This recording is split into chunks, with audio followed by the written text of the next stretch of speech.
Good morning, everyone. I'm Renee Marsh, in for Christy Paul. I'm Victor Blackwell. Good Saturday to you. Well, this morning, President Trump starts his Christmas vacation, and he's celebrating his first major legislative win. Yeah, the president headed out to his Florida resort after he signed the tax bill into law, cheered what he called the largest tax cuts in history. They aren't the fifth largest since the late 60s. But despite his excitement, aides told the president to avoid the traditional presidential year-end news conference out of fears that there would be a lot of questions about Russia that could overshadow the high of the tax bill. And of course, those concerns come as investigators interview the president's longtime personal assistant as part of the Russia probe. And Democrats warn Republican leaders against shutting down the investigation. We'll have more on that in just a moment, but let's start first with CNN's Dan Merica. He's near the president's resort there in Florida. Dan, good morning to you. No doubt that the tax bill, big win for the president as he wraps up 2017.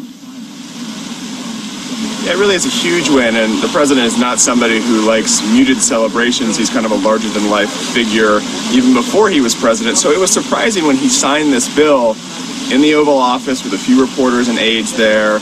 Talked to reporters for about 20 minutes, it seemed, but didn't really, do that traditional full press conference. And as you said correctly, he wanted to do a press conference. He wanted to tout this as a win, but aides said, no, that's probably not a good idea. You're going to get a lot of questions about Russia and other issues, and they prevailed. And he did not do that end-of-the-year press conference that so many presidents before him have done. The president then flew down here to Florida, where he is spending the holiday at Mar-a-Lago, his private club in Palm Beach. It is an area he's very comfortable with. He's surrounded by people who know him very well, but as that year turns to 2018, the focus is going to turn on really selling this tax bill. Yesterday, the president was asked about that, and he actually said the tax bill will sell itself. Take a listen to what he said. I don't think I'm going to have to travel too much to sell it. I think it's selling itself. It's becoming very popular. But I think you'll see something on February 1st when they open up the paycheck. Yeah, Republicans are hopeful that, paychecks and possibly more jobs will sell this tax bill. But what we have seen in polls is that it's an unpopular bill, even though it passed. 45% of Americans disapproved of it last month. That number is now up to 55% this month, according to a CNN poll. So as much as Republicans and the president think the bill will sell itself, they will have to do some legwork to sell this bill, and that matters in 2018 because it's a midterm year. And if Republicans want to keep their majorities in the House, taxes will be a big part of that. The president also intends to push infrastructure next year. He said it would be the easy one, an easy issue that he could have done. It's not really clear that Democrats will be eager to work with the president, so it remains to be seen whether infrastructure will be really a main focus. All right, Dan Merica for us there in West Palm Beach. I got a little audio issue there. Hopefully we'll figure that out. Dan, thank you so much. And here to discuss it all, Kelly Jane Torrance, Deputy Managing Editor at the Weekly Standard, and Suraj Hashmi, who's commentary writer and editor at the Washington Examiner. Thank you both for joining us this morning. I want to start with you first, Kelly Jane. A little bit about this no press conference, the year-ender. This is the first time in 15 years that a president has done this. What do you make of it? Is it a sign that perhaps the White House doesn't quite have their messaging pinned down for all the tough questions that they would have faced from reporters, or are they just simply afraid that the president was going to go off the rails, or perhaps a little bit of both? I think a little bit of both, Renee, and haven't we seen that this entire year?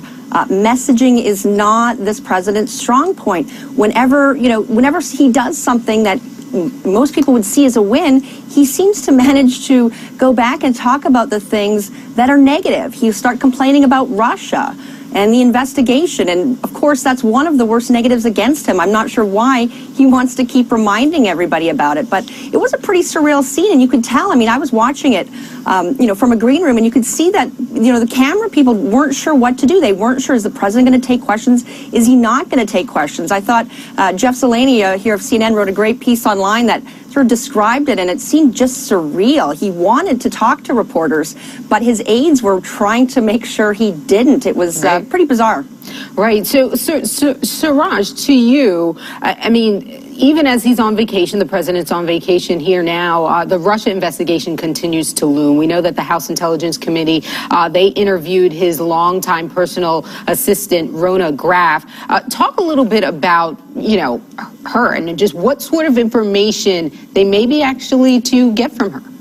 Well, if you recall the email that was sent between Rob Goldstone, who is the film producer, and he messaged basically Donald Trump Jr. about some very sensitive information that he wanted to give the Trump campaign during the 2016 election.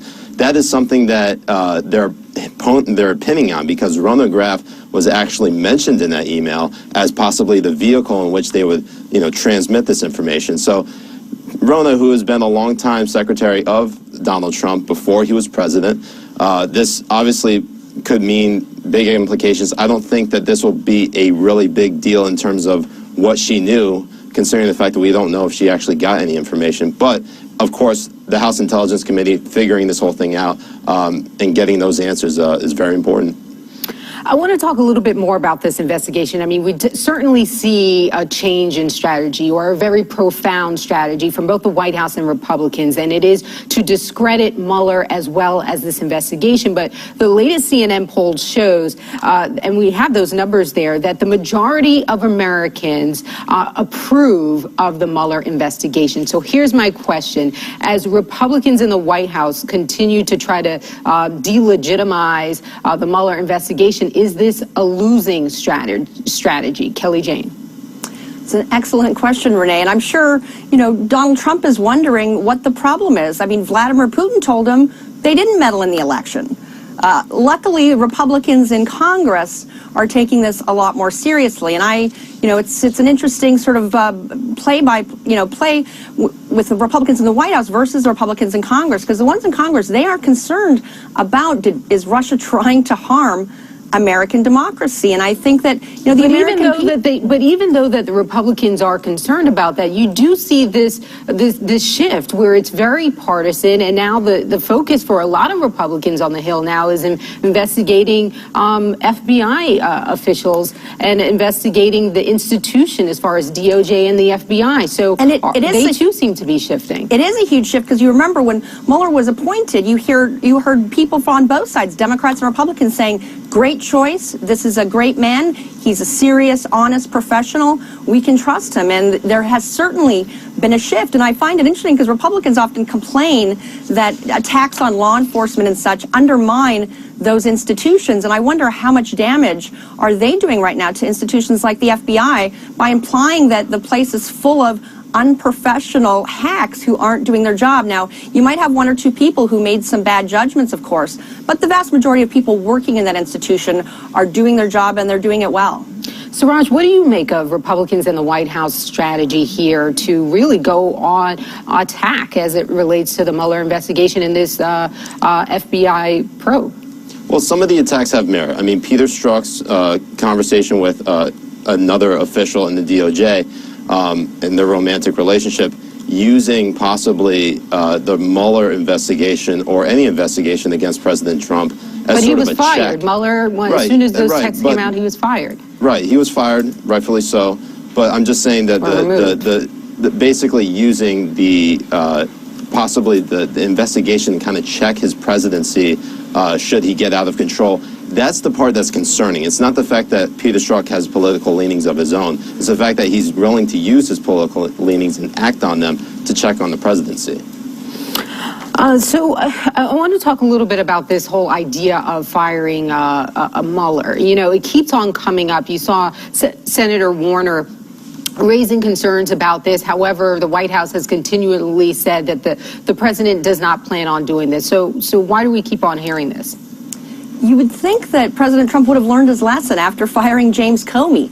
That's why you have Robert Mueller in there in the first place, and that's why you have an investigation that everyone in Washington is, wondering what's happening every day, and leaks are coming out all the time.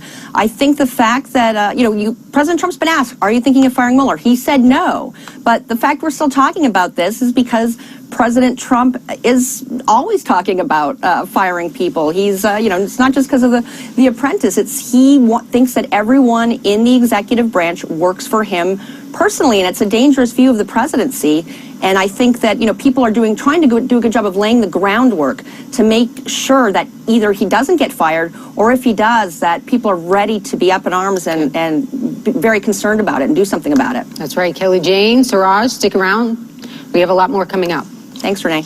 Including a conversation about the midterms. There's one senior GOP congressman who says that it's going to feel like a hurricane for Republicans. That's coming from Tom Cole. But after a huge victory on tax reform, why are Republicans so nervous heading into the 2018 elections? Plus, the FBI has stopped a terror plot in San Francisco. We'll tell you what this former U.S. Marine was allegedly planning to do. Plus, the winter what's the line from Game of Thrones? Winter is here, winter's coming. It's something like that. Winter is coming, thank you. I only watched the first season. I only watched CNN. Okay. Heavy rain and snow may hamper thousands of holiday travelers. We'll talk about that in a moment.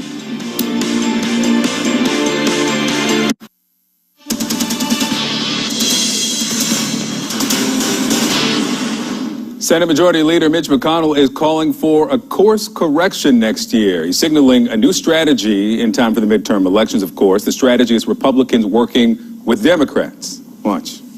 One thing I can say about this year, it was pretty partisan. There's not much you can do on a partisan basis in the Senate at 52-48 or at 51-49, which would be the number for us next year. I don't think most of our Democratic colleagues want to do nothing. And there are areas, I think, where we can get bipartisan agreement. All right, panel back with me now. Kelly Jane Torrance and Suraj Hashmi. Suraj, let me start with you, and specifically on the effort going into 2018 midterms legislatively. Republican Congressman Tom Cole told The Hill the Republicans are, and these are his words, running with the wind in their face, and it's not a normal breeze. It's a hurricane-force wind. What's that mean legislatively? There's a lot of talk about partisanship. Are Democrats willing to give a win or cooperate with Republicans heading into midterms? Well, if we saw anything from 2017, it's that Democrats are looking to obstruct President Trump's agenda and the GOP Congress as much as they possibly can. With this win on GOP tax reform, I think this is probably the momentum that the Republicans need moving forward on entitlement reform, on infrastructure. I mean, those small bills that they can actually get bipartisan support on, those will be the things that probably move the needle forward and probably lessen the pressure on Republicans at this time. Oh, Kelly Jane, the suggestion that infrastructure might be easier is going to be challenged by Democrats, of course. And, the president talked back during his address to the joint session of Congress that it would be $1 trillion plan. Where's that money coming from?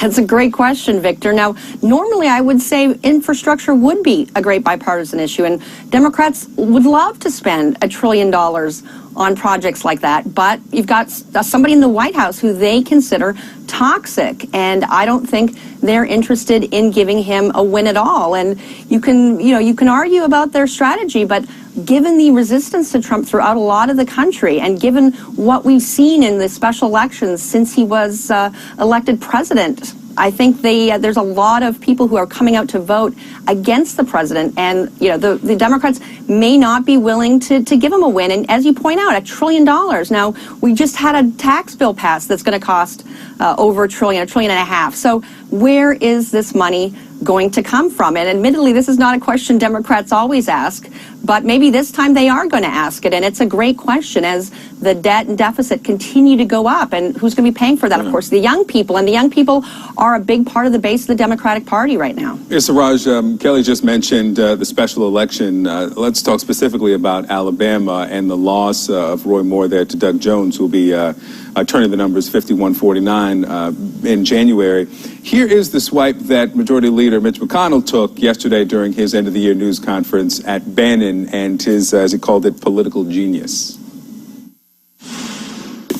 The political genius on display, throwing away a seat in the reddest state in America, is hard to ignore.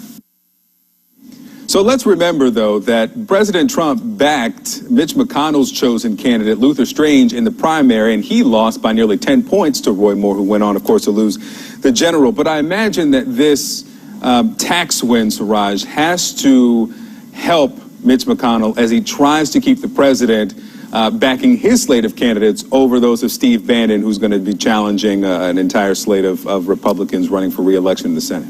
You know, Victor, I think the only thing that could have made that clip of Mitch McConnell sound better is if he threw on a pair of shades after, and just basically had to deal with it meme right there, because right now Mitch McConnell and Steve Bannon are the biggest foes right now within the Republican Party. And the more that Republicans and establishment Republicans can get the victory over Trump and Bannon type candidates, the better their chances are in terms of holding the edge against that type of Democratic wave that we saw this year. Because with Bannon trying to back people like Roy Moore, you know, you saw the moral depravity of some of these individuals who are running for office. And right now, Trump and Bannon, they need some people who actually have some better character and better morals who can actually run for office and have a chance. So Kelly, let me come to you about this meeting that happened at the White House this week. White House staff, including, or added to rather, the staff that's typically there. Corey Lewandowski, former campaign manager, was in on this meeting, had a really intense back and forth with the political director there at the White House, Bill Stepien, in which he expressed disappointment in White House strategy. First of all, before we talk about what Corey Lewandowski said, how much influence does he still have over this administration as it relates to strategy? It's kind of mixed. I mean, he is dying to get a job in this administration. He wants to be in the White House, but he hasn't been able to do it so far. And he's still trying. And I understand that Donald Trump has been talking him up a bit amongst the staff, and they're talking about who Trump might bring in 2018. So he's certainly angling. He's certainly trying. It was a big help to him, of course, when Donald Trump tweeted about his book. That's got to help sales. So, maybe he's made a little money from the book. Now he's hoping to get into the White House and have a more influential position. Now, Kelly, let me stay with you with what he talked about. What he said that the RNC is not raising nearly enough money, although it has about $40 million and breaking records with its fundraising, that they're not getting the president's message out through this political director. How broadly are those concerns shared throughout the party? They're not, and it's almost like the party is at war amongst itself when you think of the party as a whole and the president. Now, I understand that Trump's team has interviewed over 100 possibly candidates for the elections in the midterms that are pro-Trump, and they're sort of trying to figure out what they believe, if they're with the president's agenda. And if I were in the Republican Party, I'd be a little bit concerned that the quality of candidates is really going to be going down, because you see people who are very good conservatives, like Bob Corker, at least until recently, Jeff Flake, are leaving, and they want to replace them with people who support the Trump agenda, which is not really an ideologically consistent thing, and that's going to be hard to campaign on. The last several special elections. So, Ross, let me wrap up with you here. There's a senior White House official who says that there is some discrepancy between the White House and congressional campaign officials. Is that the only discrepancy we're seeing here, or is the White House still divided about where they go? I think right now the White House is looking for wins in any way they can get it. And if that comes through Congress, then so be it. But right now they're trying to look for more pro-Trump candidates right now. And President Trump is going to have to distance himself from a few races, at least in the House and Senate, just because his brand brings such toxicity to the Republican brand. I mean, you're looking at Arizona, where there's an open seat with Jeff Flake, and you're looking at Nevada, where Dean Heller is up for re-election. Those two seats are viable for Republicans maintaining control of the Senate. And if Trump has anything to do with those races, it's possible that we can see a flip to the Democrats. Suraj Hashmi, Kelly Jane Torrance, thank you both. Thank you. Renee? All right, well, coming up, as many people are packed into airports for holiday travel, nearly 30 million people are under a winter weather alert, and potentially dangerous travel conditions could hamper their travel plans. Details ahead. And it's the season for giving, but police say it's also the season for taking holiday packages right off of doorsteps. We'll tell you what police are doing to catch these thieves in the act. That's coming up. Well, thanks so much for joining us this morning. I'm Victor Blackwell. Happy Saturday to you. Well, the president is at his Mar-a-Lago resort this morning celebrating after Christmas came early in the form of his first major legislative win, tax reform. Yes, but his end-of-the-year high could be overshadowed by new developments in the looming Russia investigation. The president wanted to celebrate the win with an end-of-the-year news conference. It's traditional for the president, but his aides told him not to. That comes, of course, after the House Intelligence Committee started questioning his longtime assistant over that infamous meeting between Donald Trump Jr. and several Russians. All of this making Republicans very nervous as they head into the 2018 midterm elections. Senate Majority Leader Mitch McConnell is reportedly concerned about losing both the House and the Senate to Democrats. We'll get back to Washington in a moment, but let's go out to California, where the Thomas Fire is now the largest wildfire since the 1930s. It began on December 4th. The fire has burned an area larger than New York, Washington, San Francisco combined.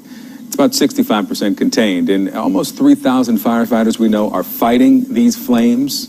You can see some of the buildings that have been ruined. Although weather conditions have improved over the past few days, no rain is expected to help put out that fire. And a headache for people who are trying to get to their destinations this holiday. On the holiday weekend for millions of Americans, potentially dangerous. I want to bring in CNN meteorologist Allison Chinchar. Allison, what are they going to be facing out there?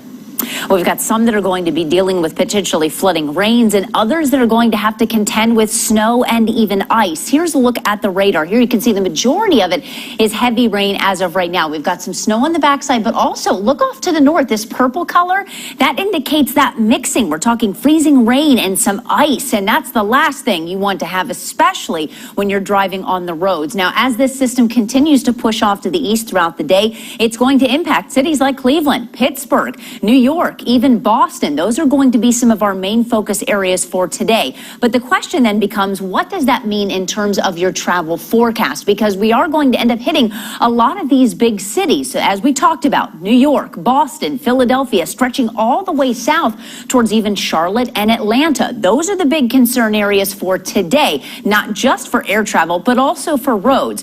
Tomorrow, it begins to shift. That first system begins to exit off the East Coast, but now we have the next system, and that's going to bring some travel problems to areas of the Midwest. We're talking Detroit, Chicago, as well as Cincinnati.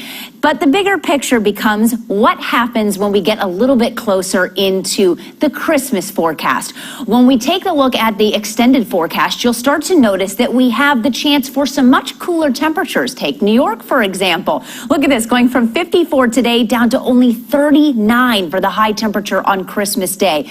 But it's not just the Northeast. Other regions of the country are also going to be feeling that cool blast of air. Take, for example, Minneapolis. High today of only 21 degrees. But Renee, Victor, take a look at the high Christmas Day. A high of only 2 degrees in Minneapolis on Monday. The only bright thing is a lot of folks in the Midwest will end up having a white Christmas because of those cooler temperatures. That's nice. That's a bright spot. Yeah. If you're going to have snow any day of the year, I feel like Christmas is the one that okay. Nobody's really going to complain about. Yes, and let's get it out of here by like 11:30 that night, right? So demanding, Oh, Victor. too much. I apologize. Too much. Thanks, Allison. Well, the holidays usually mean giving or getting gifts. And these days, with more people shopping online, the gifts are often left on people's doorsteps, making them easy targets for thieves. Yes, but police are working harder now to try to stop that problem. CNN digital correspondent Dan Lieberman has details for us. Victor, Renee, it's happening all over the country. Package thieves are snatching away people's holiday gifts. So in the days leading up to Christmas, I spent time with one police department that's using a clever tactic to try and stop the Grinch. As you can see, he's thinking about it, and then he walks right up to the front there, and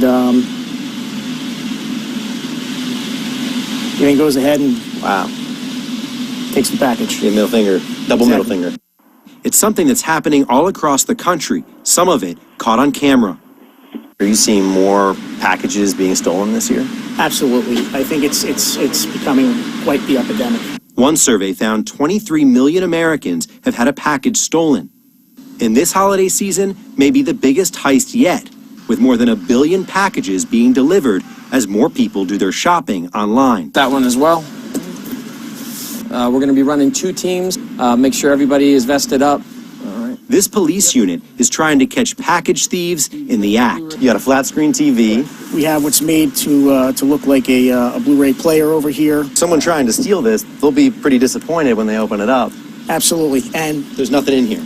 So as you see someone trying to steal this, you'll jump out and arrest them? Correct. We have 2 surveillance teams on packages that are placed at people's doorsteps. The chances of one of them being stolen is possible. Lieutenant Reiner says it's all too easy for thieves to snatch up these packages.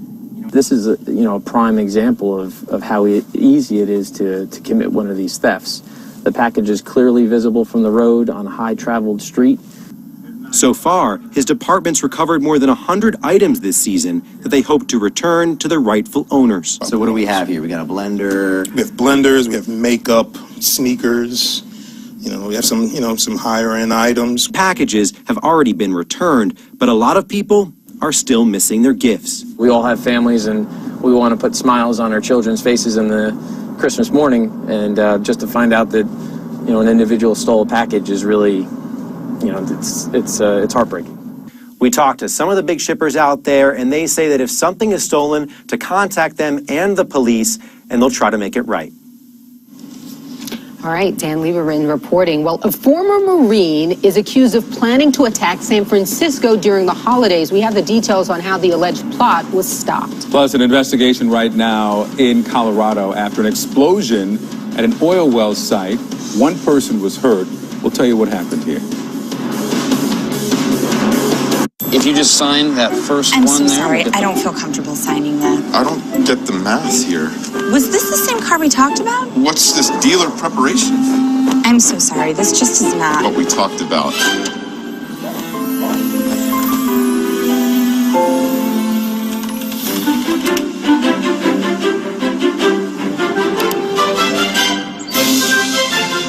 Right now, the U.S. president is at his Florida resort in Mar-a-Lago for the holiday. Saturday is Mr. Trump's 107th day visiting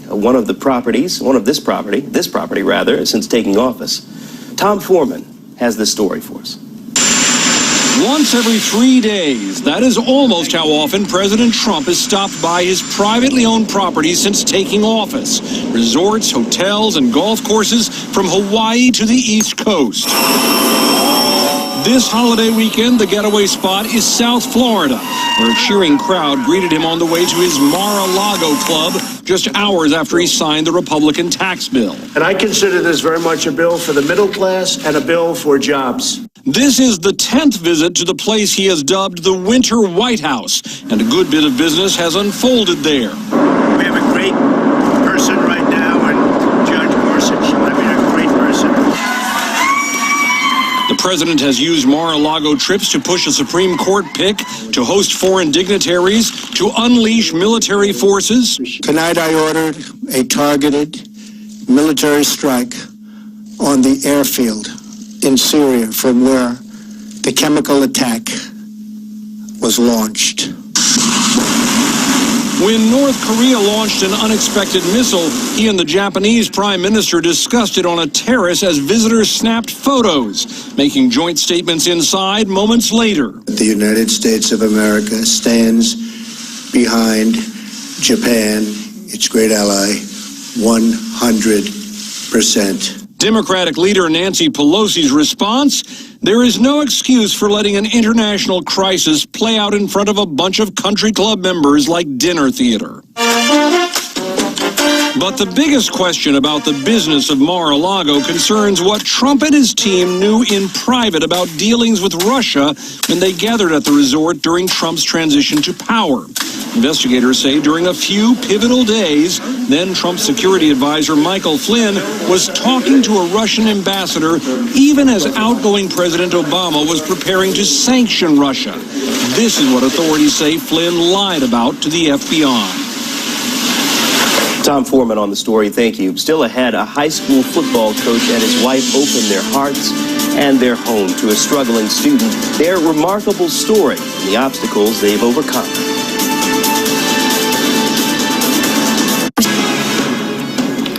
Well, good morning, everyone. I'm Renee March, in for Christy Paul. I'm Victor Blackwell. Good Saturday to you. This morning, President Trump is waking up at his beach resort in Florida, starting his Christmas vacation after his first major legislative win. And the president traveling to Mar-a-Lago after signing the tax bill into law and cheering what he calls the largest tax cut in history. Despite his excitement, aides telling him to avoid the traditional year's end news conference for fears he could overshadow this end of the year high. CNN's Jeff Zeleny is following every development from the White House. Renee and Victor, President Trump left the White House heading to his retreat in Palm Beach, Florida, spending the next 10 days or so there over the Christmas break. Now, he did not hold his traditional year-end news conference as many presidents do, but he did sign that tax bill into law right in the Oval Office. So this is the bill right here, and we're very proud of it. President Trump signing the tax bill into law, his final Oval Office act of the year. Injecting a burst of reality show drama into the moment, the president hastily summoning reporters after White House aides said he would sign the bill privately.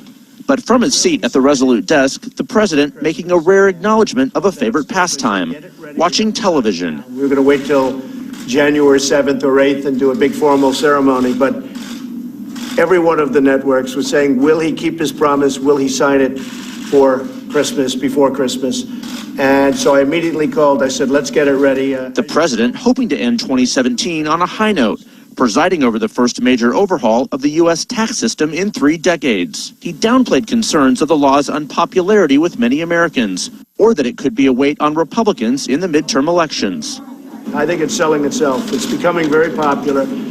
But I think you'll see something on February 1st when they open up the paycheck. That's when you're going to start to see it. Even as he blasted Democrats for standing in unison against the bill, the president said he believes his rivals will come aboard next year to support a major infrastructure plan. The Democrats very much regret it.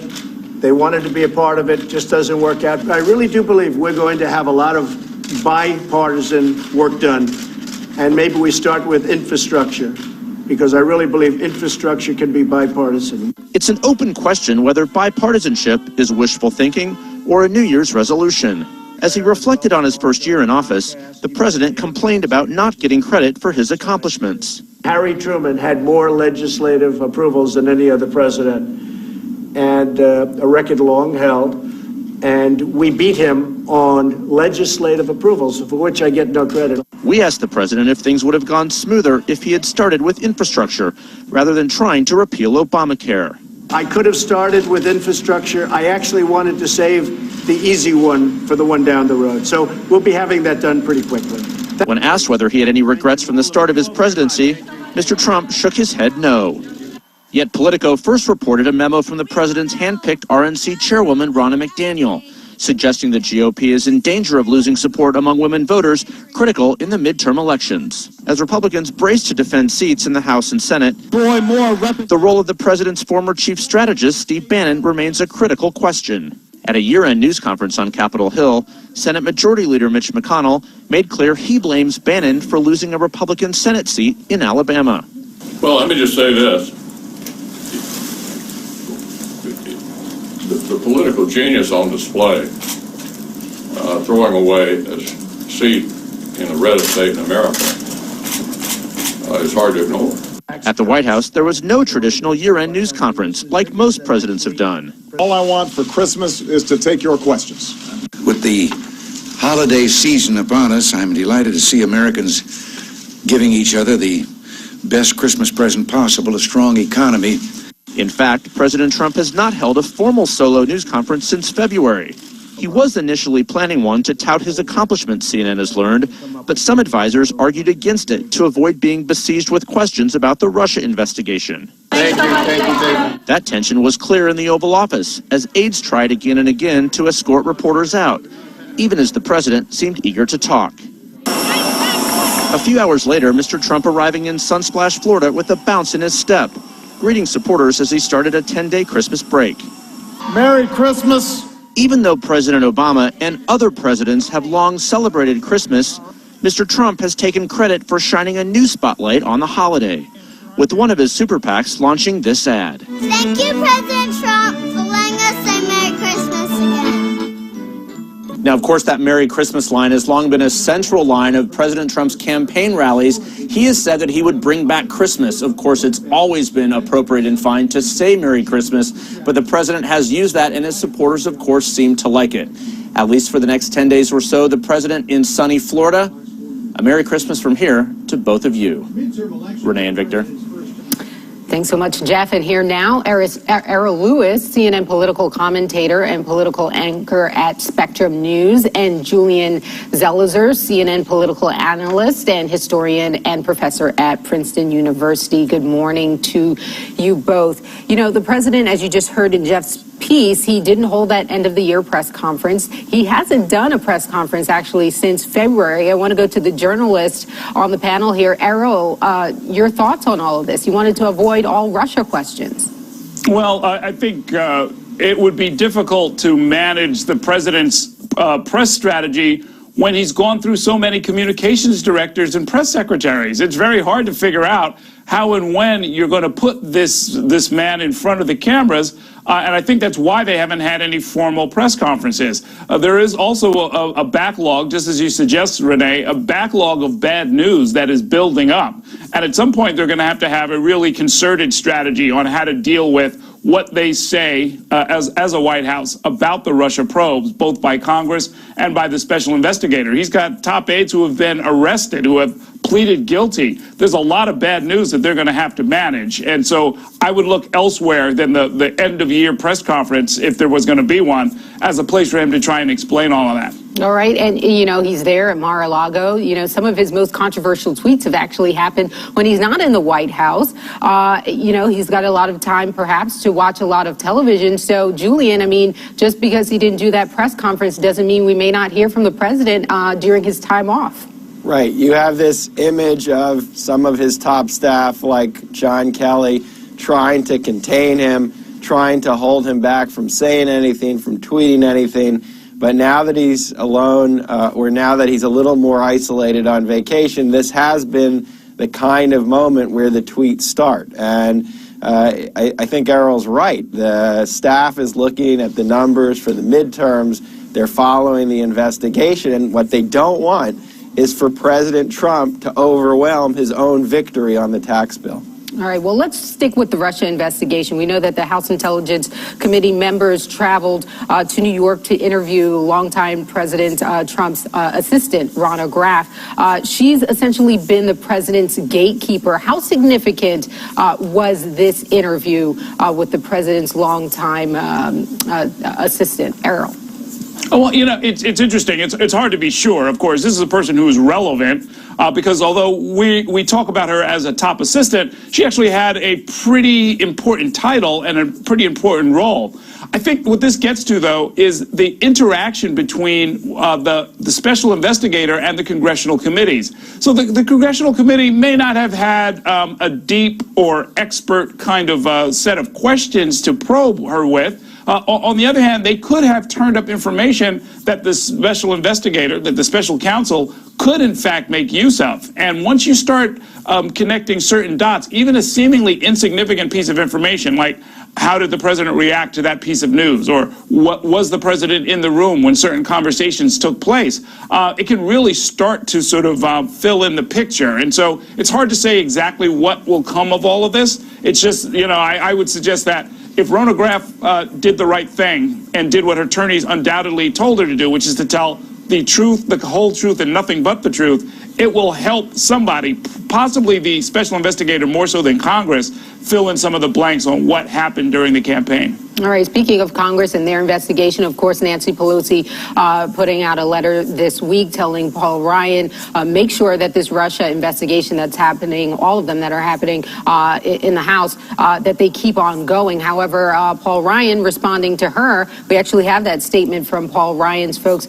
He essentially says to suit her political agenda, Leader Pelosi would like to see this investigation go on forever. That is obvious. And he goes on to pretty much say whether it concludes next month, next year, or in 3 years, she will say it is too soon. Here's what we do know. This has become very partisan, these investigations on Capitol Hill. Are they approaching the point where they're just going to be irrelevant because now both sides have just gotten so partisan? Julian.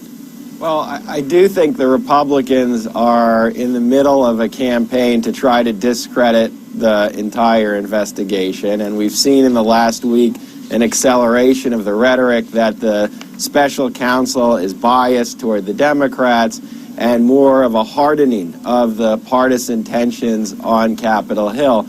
I don't think the partisanship necessarily subverts the process, but ultimately, this does have to be handled in a political arena. This will turn back to Congress. And if the Republicans are in control of Congress and really don't want to do anything about this, they do have the capacity to let it fizzle. And Robert Mueller has a big task ahead of him, not just to investigate, but to make something of the investigation.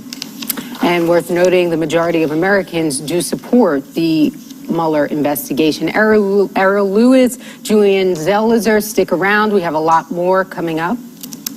The FBI has stopped a terror plot in San Francisco. We'll tell you what this former U.S. Marine was allegedly planning to do. Plus, airports are packed with holiday travelers, but it looks like snow could hamper travel plans. We have all the details ahead. And overcoming the odds, how a homeless high school football player led his team to victory with the help from his coach, both on and off the field. I just felt that when I had someone caring for me, I felt like it made me do better in school and it made me want to do better in life. At his resort, but before leaving, reporters were suddenly hustled into the Oval Office to see the president sign a massive tax cut into law. It is now the law of the land. Mr. Trump's first and only major legislative achievement since taking office. CNN's Jeff Zeleny has this report. You'll see something on Things are quiet here now at the White House with President Trump in Florida for the next 10 days or so. He'll be at his Mar-a-Lago retreat in Palm Beach, Florida. Now, he left the White House on Friday after signing that sweeping tax reform bill into law. $1.5 trillion, the biggest tax overhaul in some 3 decades. Now, of course, that will be a central fight in the midterm elections next year. But for now, the president, of course, was touting the accomplishments. He did not do so, though, with a year-end news conference, as most presidents have done in recent years. The president still worried, of course, about those nagging questions of the Russia investigation still hanging over his administration. But for the next 10 days or so in Florida, his aides say he'll have some relaxing time, likely some time on the golf course as well. Will also be working on his State of the Union address, which he will deliver in January. Now, all of this is coming as Vice President Mike Pence returned from Afghanistan on Friday. He had a secret trip there, an unannounced trip there. He is visiting troops. Of course, he becomes the first of either President Trump or the Vice President to visit a war zone. Now, Afghanistan, of course, America's longest war. The vice president went there in the wake of the surge. President Trump, of course, sending more soldiers there. He is yet to visit. His aides say that is likely to happen sometime next year. All this is happening as the president, again, taking some rest and relaxation time. 2018, those midterm elections just around the corner. That tax bill the president signed into law will be one of the soundtracks of the midterm election campaign. Jeff Zeleny, CNN, the White House. Jeff, thanks. Now, as we mentioned, the tax cut is the only significant piece of legislation to pass Congress, even though it's controlled by the president's own party. Jeff Zeleny asked President Trump if things would have gone better had he focused on a bipartisan issue earlier in his presidency. Listen. You mentioned would have started with infrastructure at the beginning of this year. Was that sort of well, we're going to get infrastructure. Infrastructure is the easiest of all. Infrastructure is by far the easiest. People want it, Republicans and Democrats. We're going to have tremendous Democrat support on infrastructure, as you know. I could have started with infrastructure. I actually wanted to save the easy one for the one down the road. So we'll be having that done pretty quickly. I don't think we're going to have to do much selling. I think the corporations that are giving billions. Why doesn't he show his birth certificate? Ginimo, CNN. God bless Trumpy Bear. New York. Good morning, everyone. I'm Renee Marsh, in for Christy Paul. I'm Victor Blackwell. Good Saturday to you. Well, this morning, President Trump starts his Christmas vacation, and he's celebrating his first major legislative win. Yeah, the president headed out to his Florida resort after he signed the tax bill into law, cheered what he called the largest tax cuts in history. They aren't the fifth largest since the late 60s. But despite his excitement, aides told the president to avoid the traditional presidential year-end news conference out of fears that there would be a lot of questions about Russia that could overshadow the high of the tax bill. And of course, those concerns come as investigators interview the president's longtime personal assistant as part of the Russia probe. And Democrats warn Republican leaders against shutting down the investigation. We'll have more on that in just a moment, but let's start first with CNN's Dan Merica. He's near the president's resort there in Florida. Dan, good morning to you. No doubt that the tax bill, big win for the president as he wraps up 2017. Yeah, it really is a huge win, and the president is not somebody who likes muted celebrations. He's kind of a larger-than-life figure even before he was president. So it was surprising when he signed this bill in the Oval Office with a few reporters and aides there. Talked to reporters for about 20 minutes, it seemed, but didn't really, do that traditional full press conference. And as you said correctly, he wanted to do a press conference. He wanted to tout this as a win, but aides said, this is probably not a good idea. You're going to get a lot of questions about Russia and other issues, and they prevailed. And he did not do that end-of-the-year press conference that so many presidents before him have done. The president then flew down here to Florida, where he is spending the holiday at Mar-a-Lago, his private club in Palm Beach. It is an area he's very comfortable with. He's surrounded by people who know him very well, but as that year turns to 2018, the focus is going to turn on really selling this tax bill. Yesterday, the president was asked about that, and he actually said the tax bill will sell itself. Take a listen to what he said. I don't think I'm going to have to travel too much to sell it. I think it's selling itself. It's becoming very popular. But I think you'll see something on February 1st when they open up the paycheck. Yeah, Republicans are hopeful that, paychecks and possibly more jobs will sell this tax bill. But what we have seen in polls is that it's an unpopular bill, even though it passed. 45% of Americans disapproved of it last month. That number is now up to 55% this month, according to a CNN poll. So as much as Republicans and the president think the bill will sell itself, they will have to do some legwork to sell this bill, and that matters in 2018 because it's a midterm year. And if Republicans want to keep their majorities in the House, taxes will be a big part of that. The president also intends to push infrastructure next year. He said it would be the easy one, an easy issue that he could have done. It's not really clear that Democrats will be eager to work with the president, so it remains to be seen whether infrastructure will be really a main focus. Victor. All right, Dan Merica for us there in West Palm Beach. I got a little audio issue there. Hopefully we'll figure that out. Dan, thank you so much. And here to discuss it all, Kelly Jane Torrance, Deputy Managing Editor at the Weekly Standard, and Suraj Hashmi, who's commentary writer and editor at the Washington Examiner. Thank you both for joining us this morning. I want to start with you first, Kelly Jane. A little bit about this no press conference, the year-ender. This is the first time in 15 years that a president has done this. What do you make of it? Is it a sign that perhaps the White House doesn't quite have their messaging pinned down for all the tough questions that they would have faced from reporters, or are they just simply afraid that the president was going to go off the rails, or perhaps a little bit of both? I think a little bit of both, Renee, and haven't we seen that this entire year? Messaging is not this president's strong point. Whenever he does something that most people would see as a win, he seems to manage to go back and talk about the things that are negative. He start complaining about Russia. and the investigation. And of course, that's one of the worst negatives against him. I'm not sure why he wants to keep reminding everybody about it, but it was a pretty surreal scene, and you could tell. I mean, I was watching it, from a green room, and you could see that, the camera people weren't sure what to do. They weren't sure, is the president going to take questions?